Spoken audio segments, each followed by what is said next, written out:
জুলাই সনদের এভরি ওয়ার্ডস, even punctuation, আপনার dot, comma, semicolon, everything will be fulfilled July সনদের ব্যাপার, নো কম্প্রোমাইজ। এবং জুলাই সনদের ব্যাপারে বিএনপির আপনি কর্ডিয়ালিটিও দেখছেন, কিন্তু আপনারা যে আলোচনাটা করছেন যে সেটা হলো যে জুলাই সনদ বাস্তবায়ন আদেশ,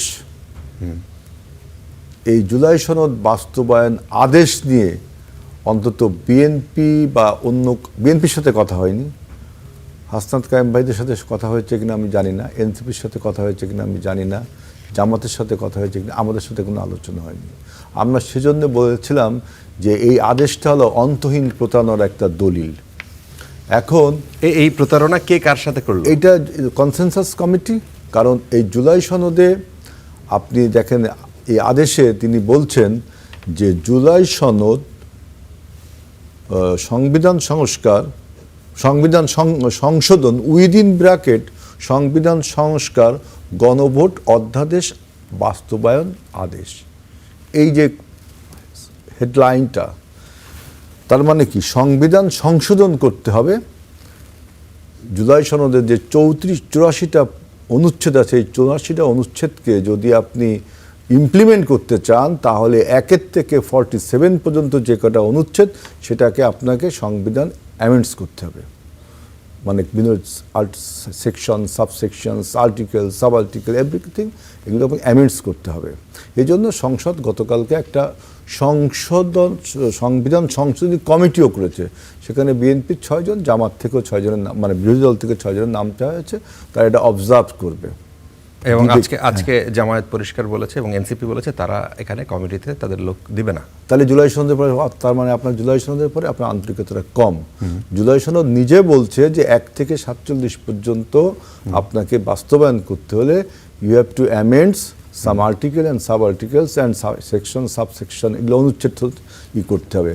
আর 48 থেকে 84 পর্যন্ত আপনাকে নির্বাহী আদেশে, অর্ডিন্যান্স দ্বারা, আপনার বিধি দ্বারা, আইন দ্বারা করা যায়। এটা জুলাই সনদ নিজেই বলছে। এখন এই তাদের বক্তব্যটা হলো যে আপনি জুলাই সনদে মানে সংবিধান সংস্কার পরিষদ কেন করলেন না?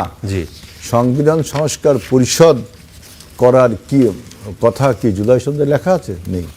জুলাই সনদে নাই? নাই, শুনে দেখেন হাসনাত কায়েমের কাছে নেই, আচ্ছা, লেখা নেই, এটা আদেশে আছে। আচ্ছা, ওই যে সংবিধান সংশোধন উইদিন ব্র্যাকেট সংবিধান সংস্কার, এই যে আপনার আলী রিয়াজ সাহেবের একটা বিরাট শব্দের খেলা, উনি এমন এক কাজ করে থুয়ে গেছে এই আদেশটা দিয়ে।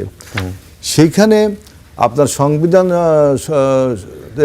যদি সংশোধন করেন, আপনাদের মতামত ছাড়াই আমরা কিন্তু প্রেস ব্রিফিং করেছি এর বিরুদ্ধে, যেটা আমরা যে আদেশ যখন জারি হয় তার পরের দিনই আমরা প্রেস ব্রিফিং করেছি, পত্রিকা, টেলিভিশন দেখেন প্রেস ব্রিফিং করেছি।